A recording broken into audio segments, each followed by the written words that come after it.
A, एक त कस्तो भने म बराबर भन्ने गर्छु, पूजा नारायणको हुन्छ, कलशाधिष्ठित गणेश भनेर जनजातिलाई राखिन्छ र दियो भनेर मधेसीलाई राखिन्छ। दियो र गणेशको पूजा नगरी नारायणको त पूजा हुँदैन। पूजा नारायणको हुन्छ, दक्षिणा लिएर पण्डित बाजे हिँड्छन्। अनि यो पिउन नेपालमा मैले धेरै खासै यसमा लेख्न त भ्याएको छैन, तर बेला बेलामा के भन्ने गरेको छु भने नेपालको पिउन को हो भने हेर्ने हो भने सबभन्दा पहिले जङ्गबहादुरसँग बेलायत को गयो भन्दाखेरि त्यसमा केही नेवार, केही जनजाति थिए, अधिकांश खस, केही भान्सेदेखि लिएर बाहुनहरू थिए। तिनका सन्तान 150 वर्षदेखिको जोड्दै जाउँ। चन्द्रशमशेरसँग बेलायत को गयो, तिनका सन्तान जोड्दै जाउँ।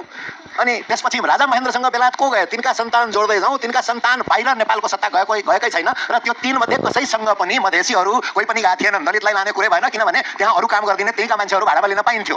केही जनजातिहरू जरुर त्यसबाट लाभान्वित भए र तिनलाई के लाग्छ भने हामीले नै यो खसारेको सत्ता जोगाइदिएका छौँ भने ती भ्रममा छन्। मलाई चाहिँ पिउनमा राख्न मेरो हिसाबमा अब राख्न त मिल्यो, किनभने दरबारको नोकर चाकर पनि दरबार त दरबारकै मान्छे हो नि त, बाहिरको त होइन। अनि नोकर पनि दरबारिया हो भने कतिले फुर्ती पनि गर्छ, अनि त्यो हिसाबले मैले फुर्ती गर्न मिल्ने भयो। तर म दरबारिया भए जस्तो मलाई कहिले पनि लाग्न। अर्को